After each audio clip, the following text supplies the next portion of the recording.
Hey everybody, it's HeroicMizu here. In today's video, we're going to be covering the Frozen Darkness event that just dropped earlier this morning. So I've been pretty excited playing through the content of Frozen Darkness so far, and I've gotten through most of the content on my main account. So my main account is done farming for the day for the most part until a couple hours later, and I have to spend some more stamina.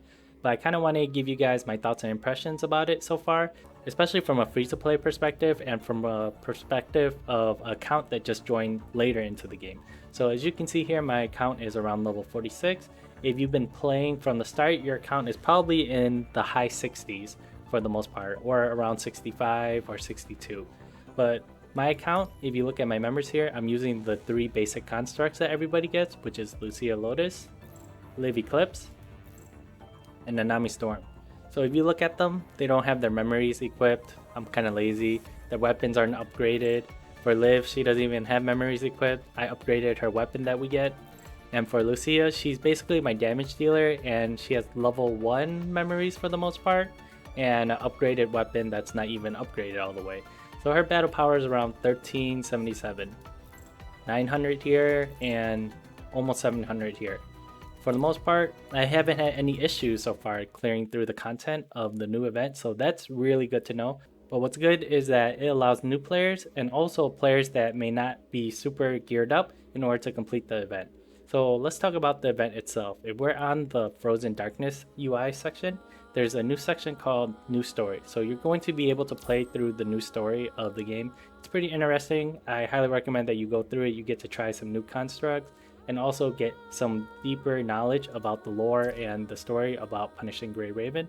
And in our second section here, we have the Interlude, which is additional story for 2 constructs, which is Crimson Abyss Lucia and also Kamui Bastion. Once you complete the interlude for this, you'll be able to farm their shards, and for the most part, this is something that you can do on the side. On the third part, this is currently locked on my screen, so currently it's locked until I hit level 50 specifically. However, on my other account, I'm able to access it, and I'll talk about this one a little bit later.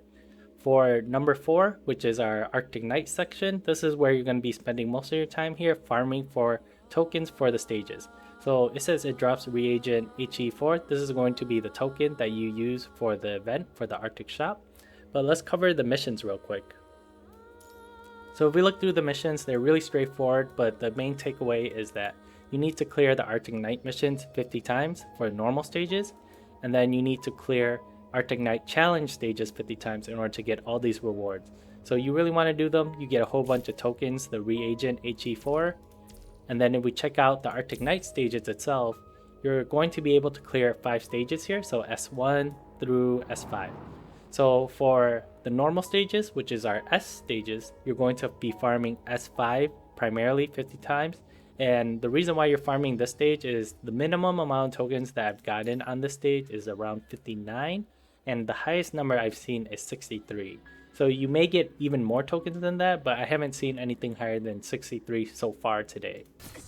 Just another thing to keep in mind though while you're farming, if your account is similar to mine, you're going to be probably underleveled, maybe really weak. However, you will be able to clear the content, but it will be difficult nevertheless. So the monsters still hit hard, and many of you guys may know this monster specifically from iFade's Memory Rescue. If you fought it, he's super annoying and he still hurts, but he doesn't one-shot you, so that's a good thing.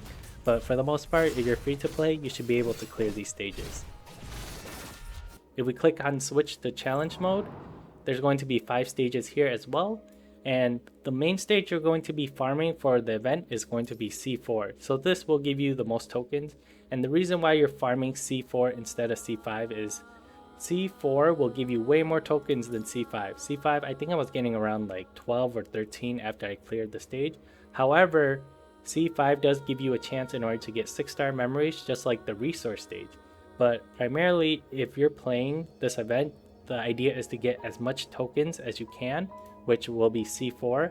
And the reason why you're getting more tokens is if we click here for the shop, what you're going to see is a whole bunch of items, and if you're pulling for alpha, this will be really important for you because one of the sets of memory that she uses is the patent set. So you want to make sure that you get copies of 4, 5, and 6 for sure, and you can get anything for the top slot, but for the sake of simplicity, I'm going to say that get 3, 4, 5, and 6 and get 3 copies of each, And the reason why you want 3 copies of each is so you can resonate them once you upgrade them. And then that way you'll be able to equip that for your character. So you need 12 memories in total, so 3 of each.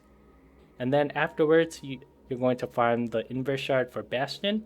And once you get your 30 shards, you can farm for any of these items. So you can get cogs, EXP pods, you can get skill points. So it's really up to you. I would really only skip the frog accessory and the portable game console. You can skip that.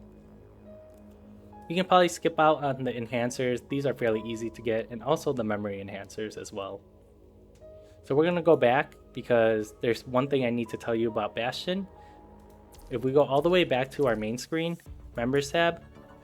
Alright, so let's talk about our characters real quick. So I'm going to use the example for Kamui. If we get 30 shards from him from the event, you can essentially unlock him that way. However, you are wasting shards if you do it that way. So if you decide to do a gacha pull and you get Kamui, you'll unlock him. But then if you saved your 30 shards, you would be able to evolve him further to the next rank.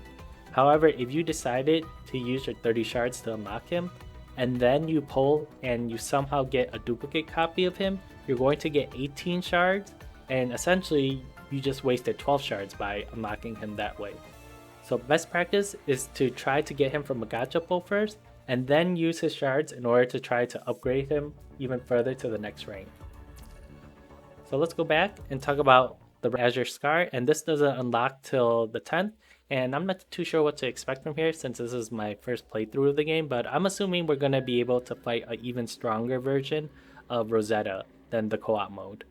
So the only thing that I have to cover left is the co-op stage, and it's pretty cool, especially if you click on it for the very first time. So when you click on it for the first time, the screen gets taken over by this bright red. It's like a virus or something taking over. But basically Osiris and the sister is gone, and you're going to be fighting Rosetta and different versions of her. So I decided to hug it, and we decided to create a room for the overload mode where the battle pyro requirement is around 3600 for nightmare mode. And this fight was fairly difficult for me because I didn't know her entire skill set, but for the most part we were able to clear it, but it wasn't easy. So I died, Kamui died, and Bianca came in clutch with the res, and we were eventually able to clear the stage, but it wasn't easy at all. I really enjoy fighting new bosses and experiencing new challenges in this game. However, I do have to say is that co-op mode does suck because it slightly lags depending on what emulator you use. For BlueStacks, this lags definitely. I don't like using BlueStacks on co-op mode. For Mumu and LDplayer, it's a lot better. However, I do feel a slight lag, but it's way better than BlueStacks for sure. But for the most part, besides the lag and stuff, if they can fix this, co-op mode would be way more fun. If you're a new player, you might not be able to do overload mode right away, but you'll be able to complete this on an easier difficulty. But pretty much I'm enjoying the event, and it's been really fun so far. The new soundtrack, in addition to all this new stuff, is really great as well. And in a couple more hours, maybe you guys will test out your luck if you're pulling for Alpha. So good luck to all of you who are about to pull for her. But that's it for me, and I'll catch you guys in another video for Punishing Grey Raven.